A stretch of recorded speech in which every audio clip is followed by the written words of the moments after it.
Hi, everyone. I'm really happy to be here interviewing my first Canadian guest. Today I'm talking to Kelly MacLellan, and she's a personal life and career coach, and she's based in Canada. And I haven't been to Canada, but I'm so excited because I would love to go. And so I'm really happy to talk to you today. And she's passionate about helping people to find fulfillment in work and in life. And her book, Follow Your Heart, offers really detailed self-empowerment activities, exercise, and challenge you to chase your dreams and discover your life purpose. So I can tell we're kind of doing the same thing at different places and maybe slightly different tools and vocab, but I'm also a coach, so I'm really excited to talk to another coach based in Canada. So welcome, Kelly. Oh, thank you so much for having me. Great. So I often like to start with this type of question because everybody have the journey, especially when you become a coach. Often it's because you have done something in your life, learned something in your life, and you want to share and help others. That seems to be usually 100% is how people, get into the path. So what got you to become a life coach and career coach? What's your personal journey that inspired you to do that? Yeah. And I think you're right. Everybody does have that unique path that brings them kind of to that place in their life. And so when you talk about we're doing the same thing, I don't think anybody does the same thing, right? Like we all have these, the blend of it's the perfect blend of everything kind of coming together. And so that whatever we're contributing in that present moment is unique.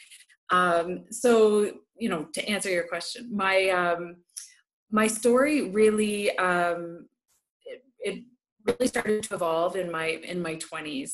I figured out that if I wanted to be successful, I had to do really good in school.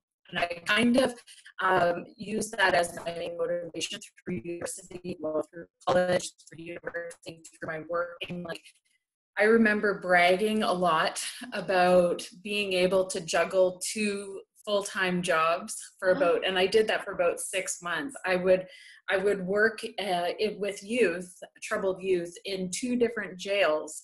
And I would go and I would be a counselor from 7 till 3.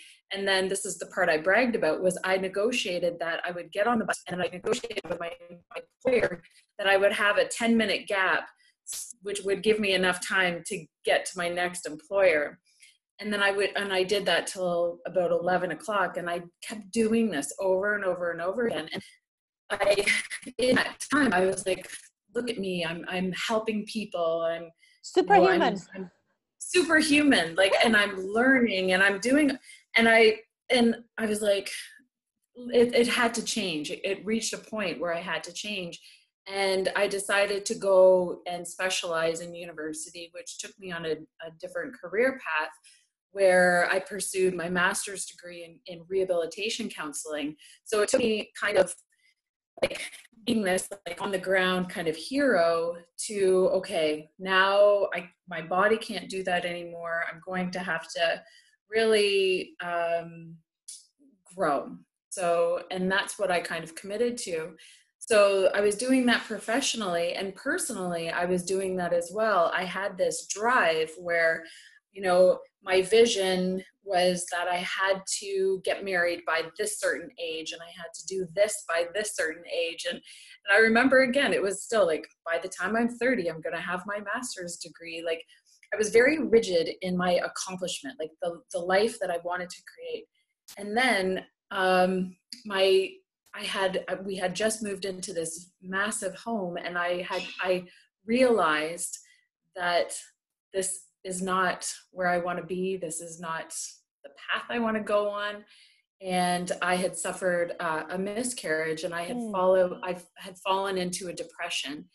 And it was during this time when it was I worked in a small office, and there were, I think there were 8 of us and a couple other people that weren't directly on our team. And literally 6 of them were pregnant when the time I was going through this whole Wow.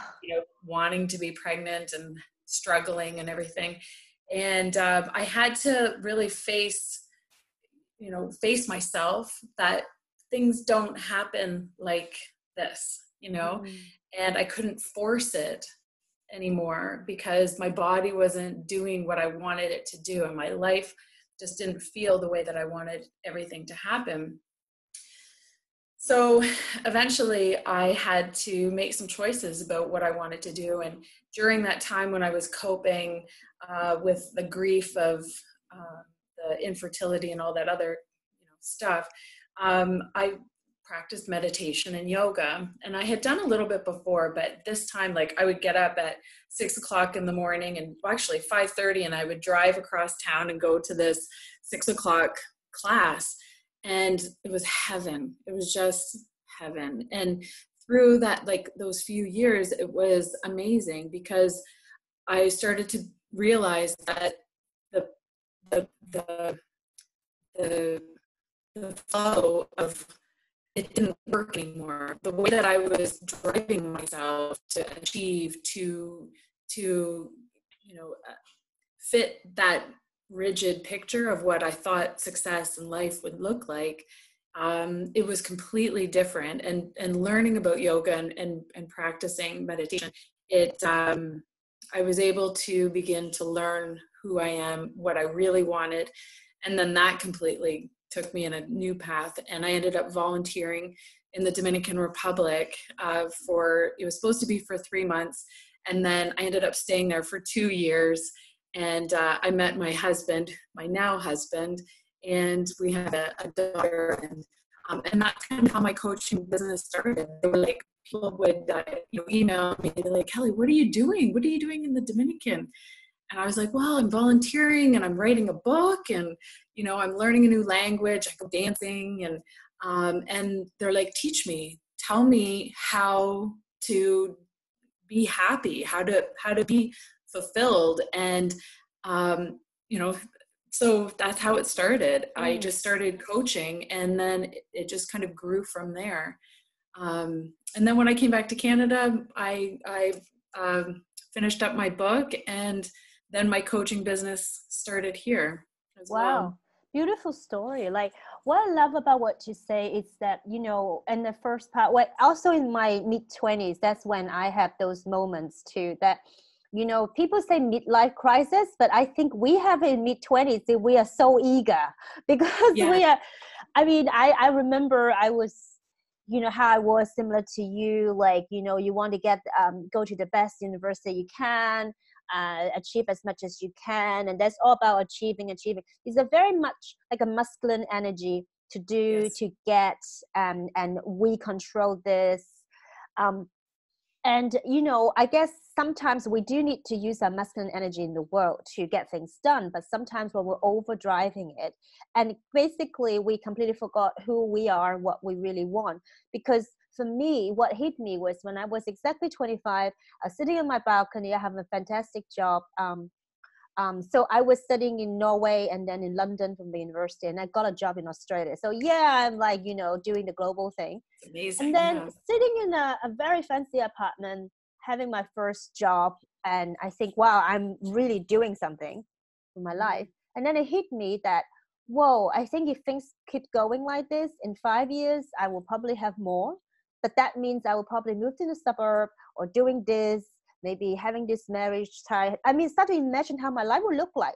And suddenly I felt, no, but that doesn't seem good to me. Like, just suddenly I have this disconnect about what I imagined I should be, expected to be, versus do I really enjoy it? And that's the moment where I suddenly have to go back to the void, the vacuum of, I need to rethink about it. I need to just stop doing this, because if that doesn't feel like my life, or I will feel I imagine I will feel really sad by achieving that so-called dream, then something isn't right. And I think I have it in my 20s as well. I think a lot of people like us that now start to have this situation because we overdrive so quickly in our earlier life. So we get into that realization point. Could be something happened to us, or we just suddenly turns out that we need to re-examine it. But I find it really interesting because then, just like you go into the feminine space where it's about pausing, receiving, allowing. And, before all the doing, train our muscles in maybe, making a name for ourselves in the world. And that's really like, that is sort of to move, to do. But then when you do meditation yoga, which I also got into, like you, it's about train the muscles to be still. And this is the opposite, right? And then you start to know, wow, I want to do this, I want to do that.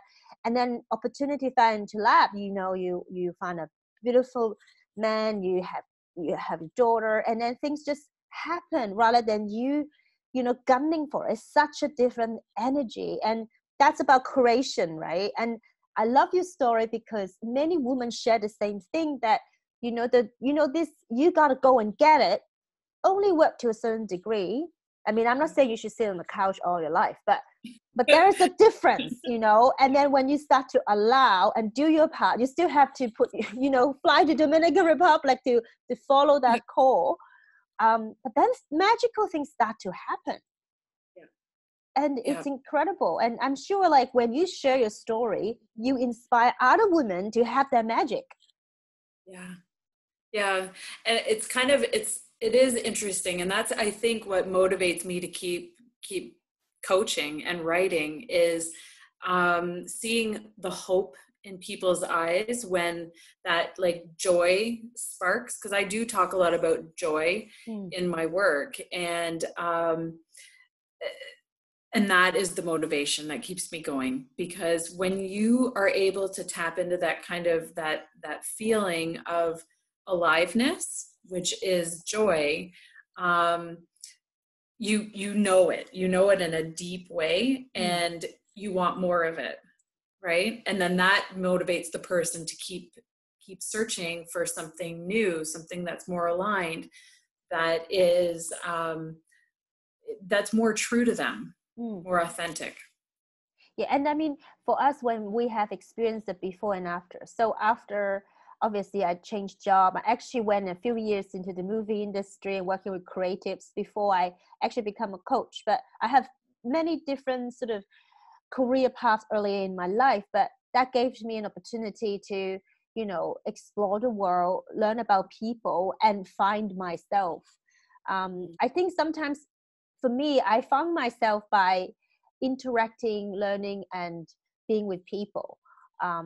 So that's me. But so with all the work that you've done with meeting people, say where you're in Dominican Republic when you came back, so what is the number one thing that you think pulling people back? I mean, they hear your story, the eyes sort of go wide, but what blocked them from going for the dreams?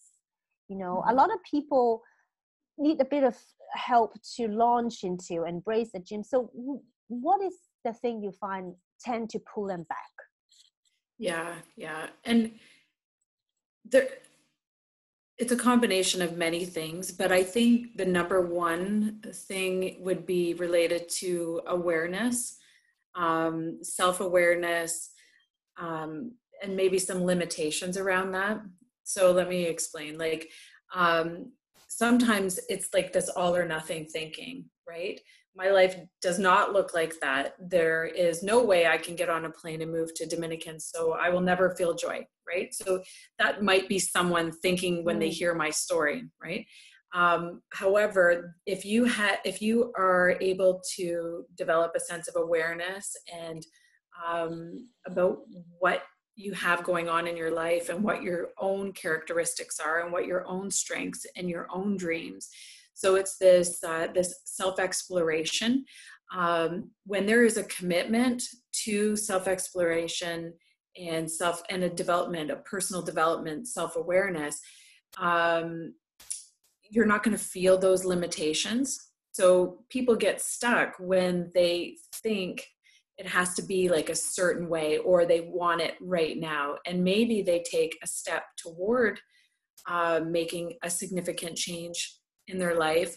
But if it doesn't happen right away, then they quit, right? So I think the number one limitation, the one thing that holds people back is that limited lack of self-awareness. But I think you know, in all, it's like not being able to open your mind and see the possibilities that are actually in front of you. And also to kind of be in that space of gratitude where you are able to take stock and look around and say, wow, it's actually not that bad. So it's like reorganizing your perception, your ability to be content with what you have. That's a much easier place to live and kind of create from, rather than, oh, my life is terrible, like everybody else has a better life than me. That is a very closed way of thinking, a very limited way of thinking. But again, it's just starting where you're at and writing a better story for yourself. So it's easier to move forward, and it's easier to cope when things don't happen exactly the way you want them, when you want them. I often tell people, and I also do it with my own life, in the morning, and people used to tease me a lot, but it's like, I wonder what's going to happen today. I wonder what's going to happen today. Because if you are living from a place of curiosity and you're open to being like, you know, recognizing the smaller things that are happening that you just normally would like push through because you're focused on something else, you know, you're able to enjoy your life a little bit more. I really like that's a long answer. Well, I really like what you said, because I'm also a firm believer that you don't become a millionaire, billionaire overnight. What I'm trying to say is that it's a lot of small changes, small steps that lead to a bigger change, a bigger improvement. So, and sometimes there's some quick wins, but often the thing you really want to achieve is not going to be a fast win. So, but taking stock and appreciating what you have and just taking the baby steps is so important. And I think that's when a coach or a mentor, a consultant sometimes come in, because you kind of need to have that sort of voice to help you to say, look, it's not necessarily going to happen overnight, but doesn't mean it's not happening. Exactly. So, and I think the growth mindset have a very important piece of what you just said, because if you have this curiosity, what could happen? Many things could happen. It's not fixed. So if I don't succeed or don't have it by now, doesn't mean you can't. It's just, it's a ongoing, evolving story. So having a growth mindset, like what you described, helps people to be able to rewrite a story. Because so many of us think that we're defined by the story, but no, we're actually creating the story ongoing. Yeah. Because if we didn't have those adversity in the past, we won't be where we are now. So that doesn't stop. That doesn't stop and defined. And that's it. But that's fixed mindset, as in I was scarred and therefore I'm scarred. Like, but instead of saying, because of that, I learned how to take care of myself and others better. So, you know, I think that's such a profound message for people to just, you know, hear what you're saying about having that wonder and curiosity of what could happen next. And you mentioned about awareness. So how could people cultivate awareness more? Because I think what happens, I'm guessing that people come to you because they think something isn't doing as like going so well, or they see what you have or something like that, but that doesn't necessarily translate into awareness just yet. So how would you help people to suggest to them to cultivate a better sense of awareness? Yeah, absolutely. Yeah, no, people come to me when they are wanting more joy. They want more fulfillment. Something's just like, you know, like you were mentioning, just not right. The way I think to cultivate self-awareness has a lot to do with mindfulness and learning confidence and assertiveness and boundaries, and really kind of nourishing that inner sanctuary, right? Like you're creating a space inside of you, your inner world, that is peaceful and a place to kind of retreat and rebuild. It really has a lot to do with developing a really loving relationship with yourself. I talk about mindful self-compassion. So learning different strategies on self-compassion, things that you can do to kind of soothe yourself, either during difficult times or even just like what I was kind of saying before about just recognizing when things are going well and having that explanatory style where it's optimistic, right? So you're kind of changing the way you talk to yourself, the way you talk about your life, the way you talk about other people. I really believe that if you want to make change, you have to change your language. I think that's really important. So tell us a bit more about the language. What do you mean by the language? Like not having talked to ourselves in a negative way? What do you mean by the language?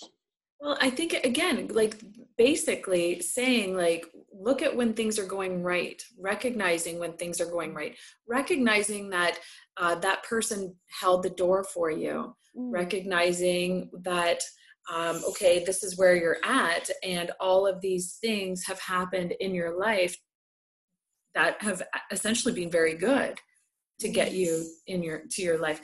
I think people do a lot of minimizing.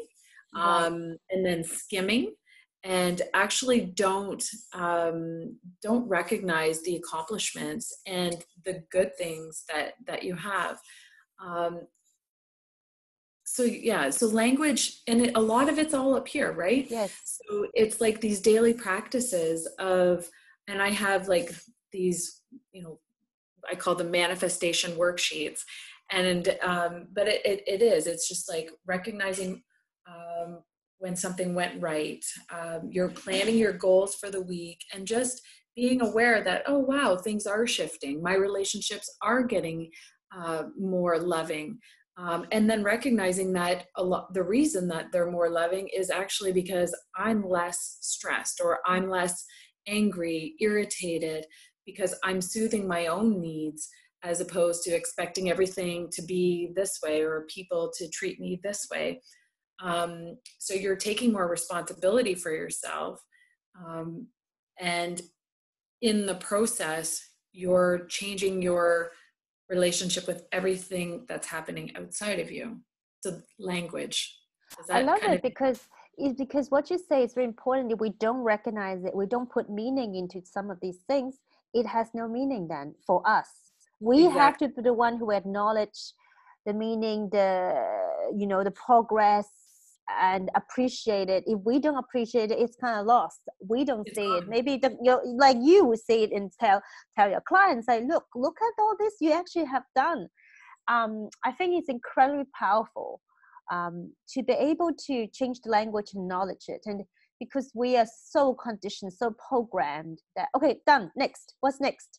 It's always that forward. Exactly. And there's so much that happens in a day. So you have to explain what happened today, right? You pay attention to what is happening, and you're going to say, oh wow, that actually was a pretty good day. One day at a time. One day at a time. One moment at a time. One moment at a time. Yeah, really. So what tends to happen for people when they start working with you or with a coach? What do you think you start to notice? What tends to be the first thing that people realize or happen to them? I guess I'm advocating people to really consider working with someone and get support, because I found so many of us, before we get into this path, we're like running on wheels like little mice all around the world. But then once we get on the path, and whether you work with someone one-to-one or in a group, or even just listening to this, things starts to shift. So what do you recognize, like, in your world? I think accountability is huge. I think making the commitment to yourself, right? So putting yourself out there and being like, okay, this is what I want. This is what I have. I'm stuck. I don't know how to get to that next place. So there's that, like, kind of just naming it, maybe. So you're recognizing it, but it's like some people will be like, I don't want any commitment. I don't know how this is going to go. Let's just try it. Right. And so, so I'm like, yeah, whatever, like whatever you want, doesn't matter. Like even in group, like workshops and things, I'm just so excited when people are all coming together and we hear everybody's talking and their stories and their ideas. But what is magical about coaching is that when people do commit and they're like, wow, you showed up for me, you're holding me accountable to the goals that I want. And now I actually have to do it. I have to, and I want to do it. I want to show up. I wanted this more than I thought I did, right? This, what they might be saying. And you sitting there reflecting it back to me gets me excited because now I believe it's a possibility. You know what I mean? So, and you're not doing it alone. Yes, you're not doing it alone. And it's not me with all the answers. My job, as I see it, is to really pull out what their unique qualities, their dreams, to help help them clarify their vision. Because when people say, what do you want? 95% of the time, it's always like, I really don't know.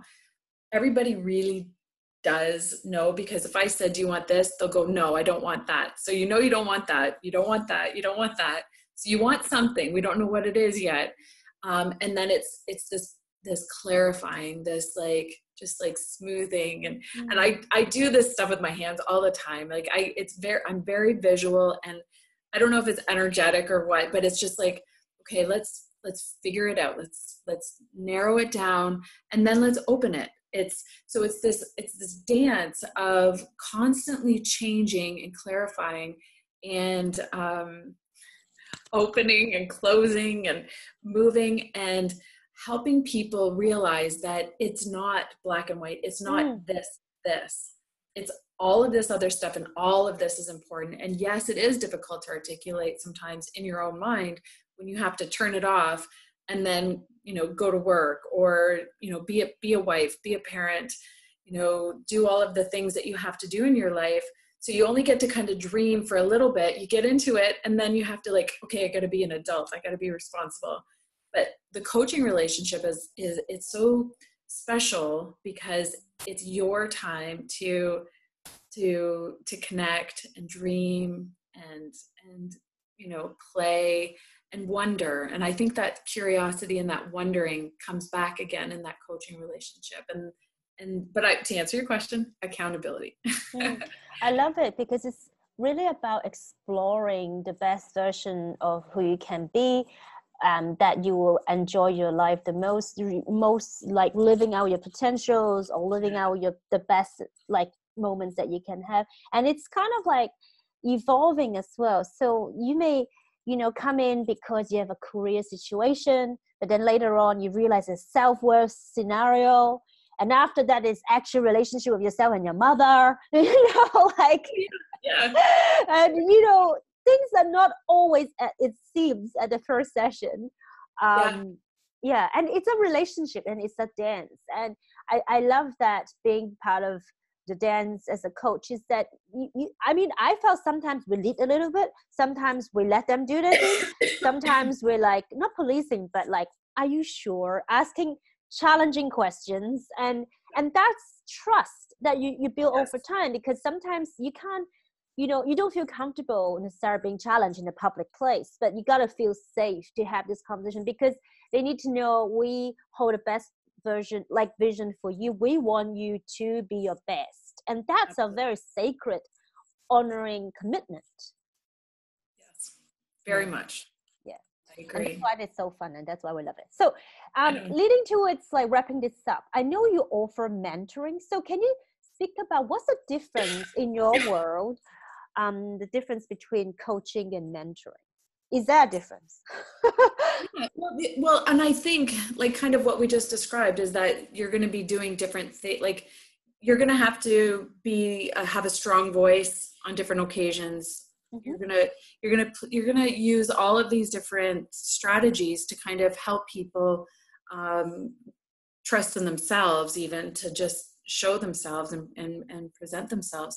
But the way that I see mentoring as a longer term a longer term relationship where, because I have been working in social work kind of situations for, almost 25 years now, that I like to kind of mentor younger people that are going through the helping profession so they don't do the things that I did with like working, like you don't have to prove, that you can work 2 jobs, right? So some of the things that I learned in my earlier time, I think that's, for me personally, those are the kind of mentoring relationships that I would like to build. Whereas with coaching, I kind of see it as more, and I probably would do coaching as well within the mentoring relationship, but I have other business tools and things that I would like to share as well. But also that professional knowledge and wisdom that I've kind of developed over dealing with like a variety of clients over all these years. So I guess it's more profession specific in my case, the mentoring, whereas the coaching, I just want to work with anybody who is really wanting something that's more aligned with who they are, so they are more fulfilled in work and in life. That they are more closer to their life purpose, and they're feeling those joyful moments more frequently, and finding that deeper connection, that deeper satisfaction in their relationships. Because essentially that's what feels good, and that's what real life and meaningful life is based on: meaningful work and meaningful relationships, and then obviously health. When you're doing all of these things, it all blends. And I try to stay away from the word balance, like work-life balance. I always feel like you're on like this balance. You're just like, okay, I gotta keep going on this straight and arrow and try to like not fall. But it's more harmony. I like kind of like it's music, it's dance, it's things are going to be stronger, and then it's going to move. And so I like harmony. Fantastic. And that's what I focus on. Yeah, like music, you got to have different components, but when you listen to something, whether it's good, as in harmony or not, out of sync or not. So it's not more out of sync than like tipped and you like fell off on the balance. Love it. Fantastic. So you talked about mentoring being a little bit longer term. So, and I know you have a mentoring program coming up. So tell us a little bit about it and how long is. Yeah. Well, for this, it's going to be opening up in December to start in January. And it's, like I said, for coaches, counselors, so, social service workers, etc. And it would start in January, and I have, the program's going to run for the whole year. And then for coaching, I have, 2 months, 8-week sessions. And then I also offer a 90-minute intensive session for somebody who just wants to let's work on this, let's do this. And then we can always customize something after that if that's what they chose to do. I like it because I remember myself, I started with like working with someone is a very short, like 90 minutes or something, really intense. But then you get a chance to say, wow, this is something for me. Is this a fit for me? Then we build a longer relationship after. And it happens to some people kind of know you different ways, and then they already know what they want. So they may start with a longer relationship. But exactly. I love the flexibility sometimes that we have, because we're all human, we're all different. Sometimes we just like to do things very intense, or sometimes we like to, do it differently. So fantastic. Yeah. So thank you so much for today's talking with us. And so if people want to get in touch with you, what would be the best way to find you online? Yeah, well, people could go to my website, which is www.embraceyourlife.ca. And there you can go and you can learn a little bit more about me, my programs, and my background. And yeah. Fantastic. Thank you so much, Kelly. Thank you so much. I appreciate your time.